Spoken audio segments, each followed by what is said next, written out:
Hi everybody. This week's Parsha is Parshat Shlach.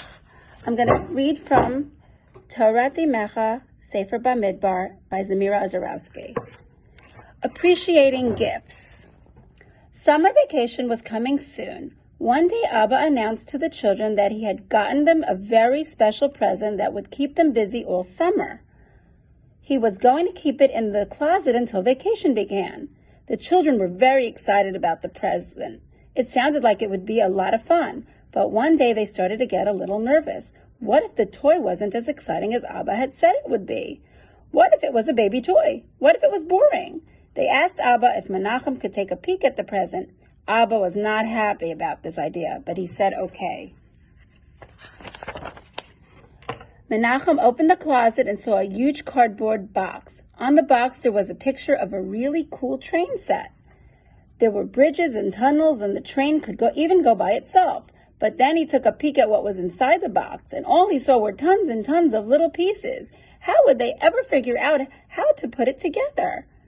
This present was way too complicated for them. He went back to his siblings and sadly told them that though the toy looked like a lot of fun, it was not a good present for them. It would be way too hard for them to put together, and they would just get frustrated and not be able to use it at all.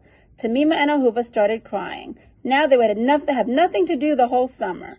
Noam tried to tell them that Mommy and Abba would help them put it together, but no one would listen to him. They all just cried and cried.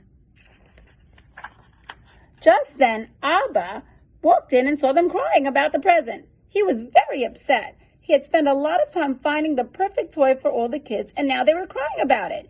Didn't they realize that he was going to help them put it together? In Parshat Shlach, the Jewish people were about to go into the land of Israel. Hashem had been promising them this amazing land for many, many years. They were very excited about it, but as they got closer, they started to get a little nervous. What if Eretz Yisrael wasn't as great as Hashem had said it would be? What if there were no trees and land, and the land was not good? They asked Moshe if they could send meraglim, spies, 12 men who would sneak into Israel and see what it was really like there. Moshe was not so happy about this idea, but he said okay. The spies went into Eretz Yisrael and saw that it was a very beautiful land with lots of fruits, but they saw that there were scary giants living there. They came back to Bnei Israel and showed them the huge fruits that were growing in Eretz Yisrael. They explained that it was an amazing land, but that they would not be able to go in. The people who were living there were way too big and strong, and they would surely fight against Bnei Israel and not let them in the land. All of Bnei Israel started to cry. They had wanted to live in Israel so badly, but now they would not be able to.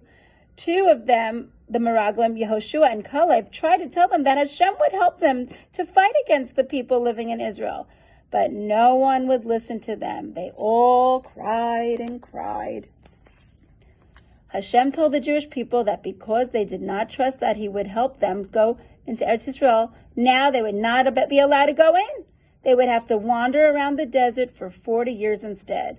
Only after 40 long years passed would their children finally be allowed to live in Israel. Both Bnei Israel and the Azarowski children learned a hard but important lesson. We must always trust Hashem and our parents that they will take care of us and help us out, and we should not cry and complain about the presents that they give us. I wanted to wish everybody a Shabbat Shalom. Love you.